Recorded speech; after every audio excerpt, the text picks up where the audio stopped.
Universitas Muslim Indonesia, Bapak Dr. Zainuddin SAG, SHMH. Alhamdulillah beliau sudah hadir di dalam virtual room Zoom meeting. Untuk itu, untuk mengefisienkan waktu, langsung saja kita persilahkan. Dengan hormat disilahkan. Silahkan Pak.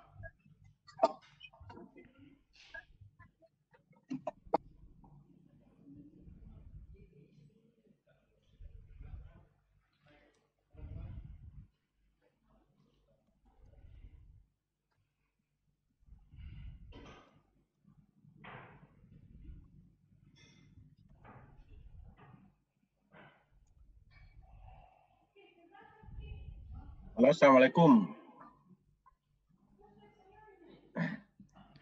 Ya, waalaikumsalam warahmatullahi wabarakatuh. Ya. Silakan Pak. Ya. Oke. Bismillahirrahmanirrahim. Assalamualaikum warahmatullahi wabarakatuh. Waalaikumsalam warahmatullahi wabarakatuh. Ya.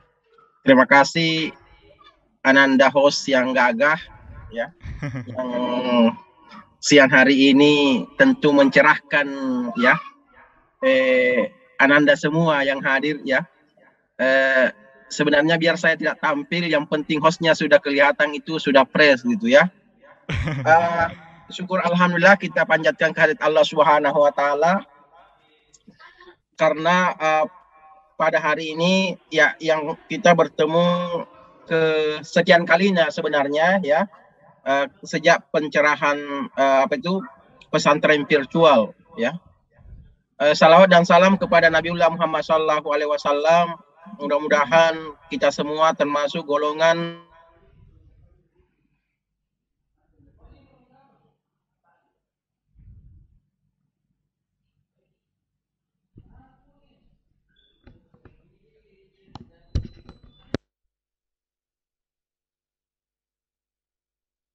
saya banggakan semua. Pada hari ini ya merupakan ya hari terakhir ya dari penyambutan kuliah umum, penyambutan mahasiswa baru Fakultas Hukum UMI ya. Tentu banyak pelajaran-pelajaran yang bisa kita terima ya terkait dengan materi-materi dari pakar, kemudian eksternal internal Fakultas Hukum UMI itu. Anak-anakku sekalian, ya tentu materi ini ya terkait dengan wilayah ya dari wakil dekan 4 ya. Jadi wakil-wakil dekan itu di Fakultas Hukum punya job description masing-masing ya. Tentu Pak Dekan ini punya pembantu karena mengurusi hampir 4.000 mahasiswa ya. 4.000 mahasiswa Fakultas Hukum UMI itu harus memang didampingi oleh wakil-wakil dekan untuk menangani administratif ya perkuliahan. Ya tentu WD1 sudah memberikan materi sesuai dengan description-nya ya, job description-nya. WD2, WD3 ya. Biasanya itu WD4 memang posisinya terakhir ya. Posisinya ya the last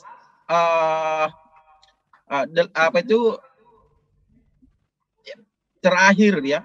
Biasanya the last presenter gitu ya. Anak-anakku sekalian, terkait dengan wilayah kerja dari wakil dekan 4 itu sudah banyak kita bicarakan pada pesantren virtual. Ada beberapa hal yang ingin saya sampaikan selaku WD4 ya, yang terkait dengan perkuliahan itu ke depan. Yang pertama ya, anak-anakku ini ya disambut dengan pencerahan disambut dengan kegiatan pesantren virtual, dan alhamdulillah itu Anda sudah jalani. Nah, itu. Yang kedua, ya, anak-anakku sekalian, sekarang ini ya sebelum masuk di materi perkuliahan, ya, anak-anakku juga harus menjalani kehidupan spiritual, ya. Kehidupan spiritual yang disebut dengan pencerahan kalbu, ya, pencerahan kalbu. Balik kami. Jadi pencerahan kalbu ini insya Allah ya kalau tidak ada halangan itu dilaksanakan pada tanggal 13 September. Ya, saya kira sudah disebarkan di grup WA, tetapi ya sebagai WD4 ya sekedar mempertegas ya pelaksanaan kegiatan pencerahan kalbu tersebut ya. Jadi tanggal 13 nanti September itu sudah ada Zoom-nya ya. Sudah ada link pendaftarannya untuk angkatan 2021 ya. Nah, di pesantren virtual, di pesantren apa itu pencerahan kalbu ini sebenarnya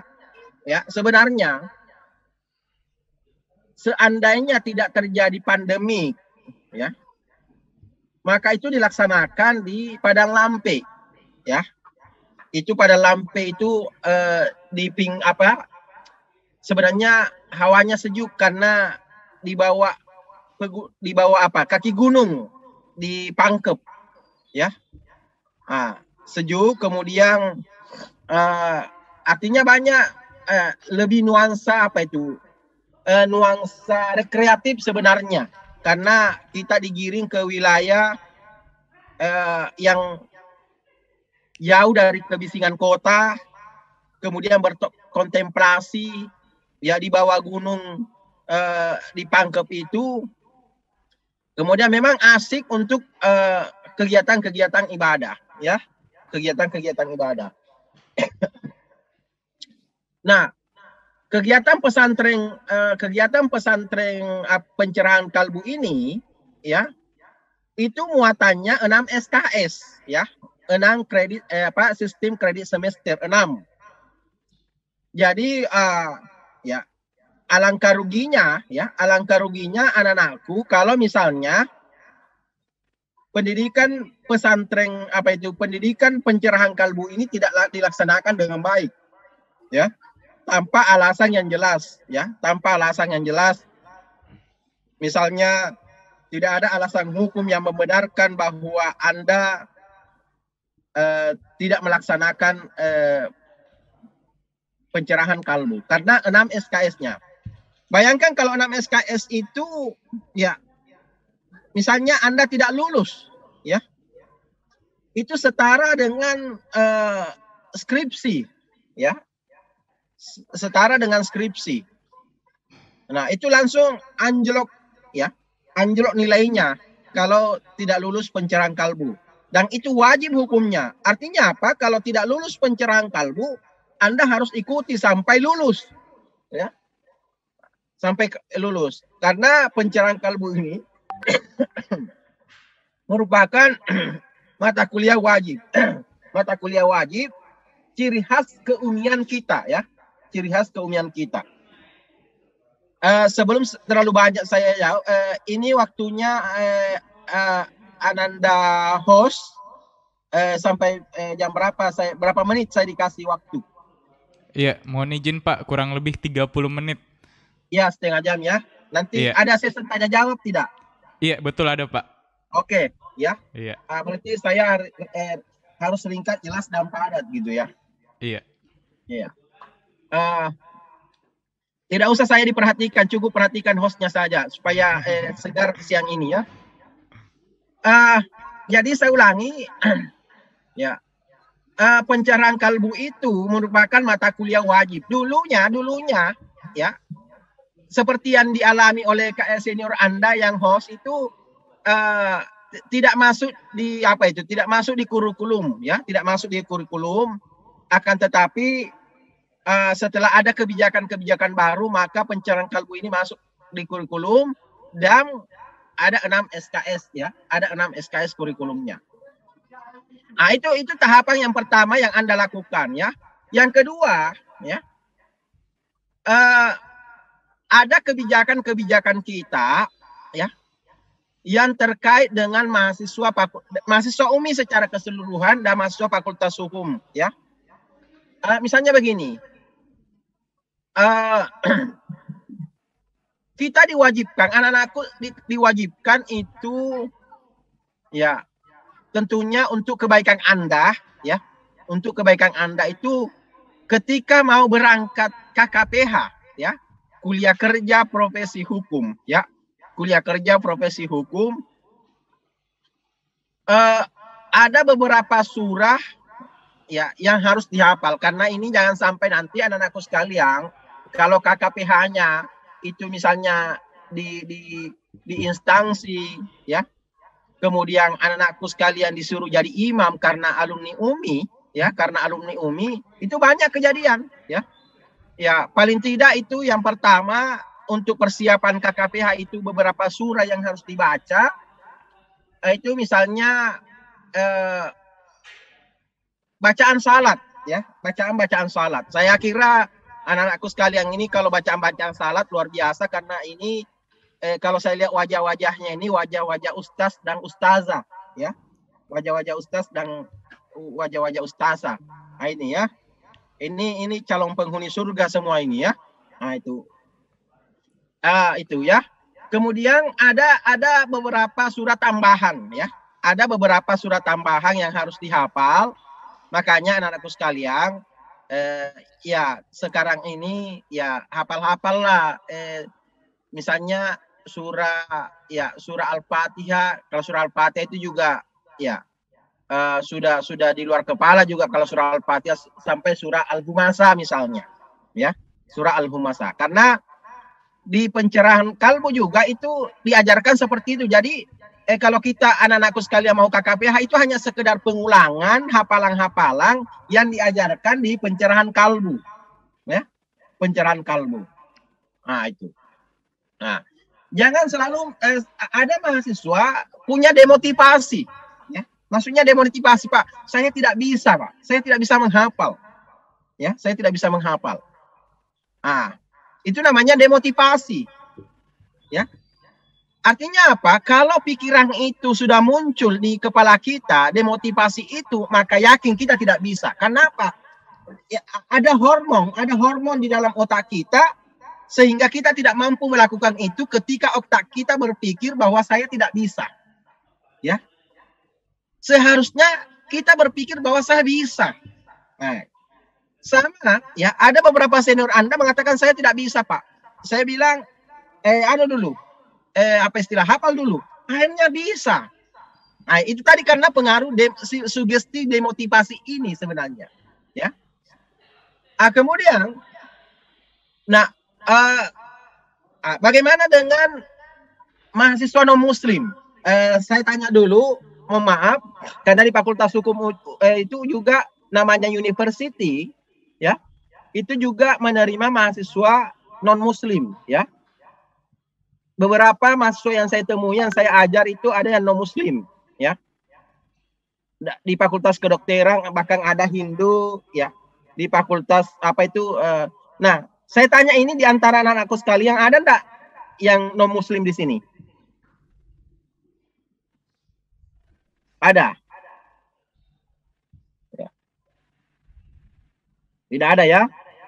Nah, jadi jangan heran mengatakan bahwa mahasiswa UMI itu atau mahasiswa Fakultas Hukum itu adalah hanya orang-orang Muslim. Tidak, ya. Karena ada juga mahasiswa non Muslim di Fakultas Hukum. Ya, ada juga di fakultas-fakultas lain juga ada mahasiswa non Muslim. Ya, itu non Muslim.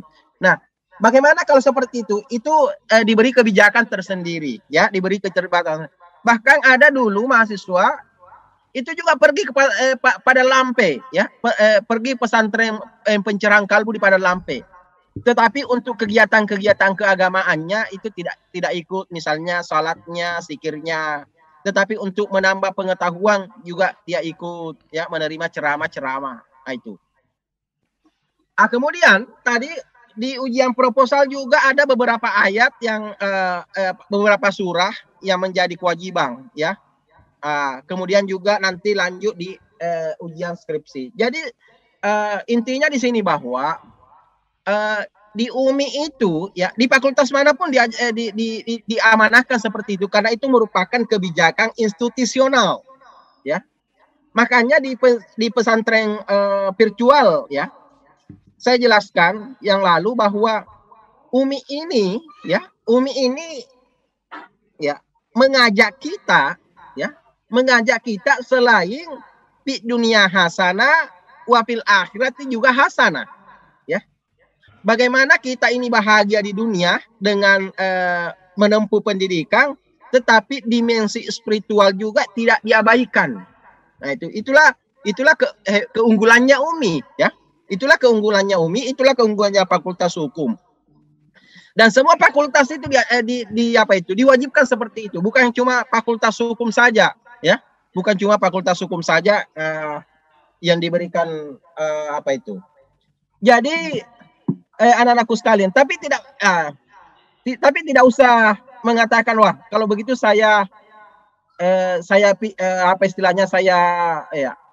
cuti atau apa, saya pindah kalau kena terlalu berat. Tidak ya.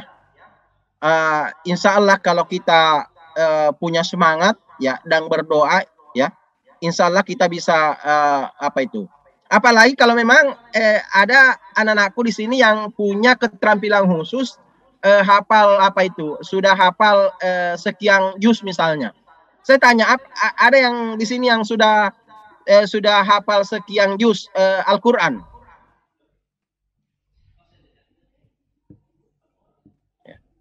Ada yang 1 juz, 2 juz, 3 juz, 4 juz sampai 30 juz. Ya, alhamdulillah ada beberapa Pak yang raise hand di sini. Iya. Oh ada ya. Sekitar 4 orang, iya, alhamdulillah 5. Tapi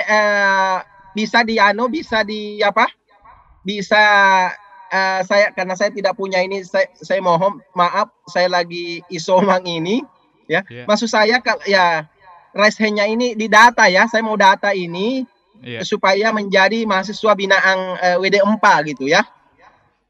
Karena biasanya kita ini Fakultas Hukum ya ada lomba, ada kegiatan-kegiatan misalnya tadarus Al-Qur'an. Dan senior Anda ini ya pernah juga tampil sebagai lomba ceramah ya. Terus terang ya.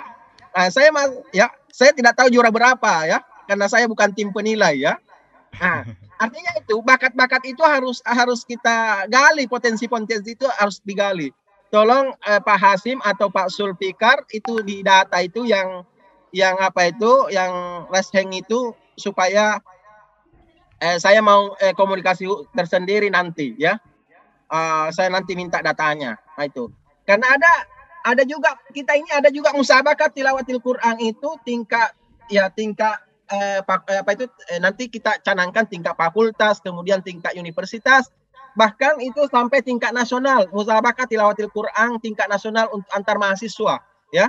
Mudah-mudahan nanti ada di antara sekian ini generasi 2021 ini ada yang bisa mewakili institusi Umi ke tingkat nasional. Ya, itu juga satu kebanggaan tersendiri ya. Kalau ada yang bisa mewakili Umi tingkat nasional untuk musabakat tilawatil Quran. Kemudian jadi banyak kegiatan-kegiatan yang kita lakukan ya. Misalnya misalnya festival Barasanji apa nanti, itu ya. Nah ini bagi yang mungkin lain masanya mungkin tidak ada masalah ya. Tetapi pada intinya bahwa ya semua potensi-potensi Anda itu patut dikembangkan ya, patut dikembangkan. Ada juga yang WA saya Pak, saya juz 30 juga saya hafal Pak, ya. Ada yang WA saya juz 30, tapi dia bilang bukan juz Al-Quran Pak, dia bilang juz Al-Fuqa, juz Lemon, itu lebih 30 juz saya hafal itu Pak. Nah ini ya, itu. Ini saya baca WA-nya ini, saya tidak tahu dari mana ngambil nomor saya. Nah itu ya. Jadi dia bukan juz Al-Quran, juz 30 dia hafal, tapi juz Lemon, juz Al-Fuqa, juz Semangkah. Nah itu ya. Nah itu. Jadi untuk lebih teknisnya ya, nanti saya kembalikan kepada Adinda host yang ya. Iya. Insyaallah. Mudah-mudahan ada pertanyaan-pertanyaan ya. Saya kembalikan kepada host. Oke. Ya. Terima kasih banyak Bapak Dr. Zainuddin, SAG, Sarjana Hukum, Magister Hukum. Luar biasa sekali penyampaian dari Bapak bahwasanya Universitas Muslim Indonesia seyogianya adalah lembaga pendidikan dan dakwah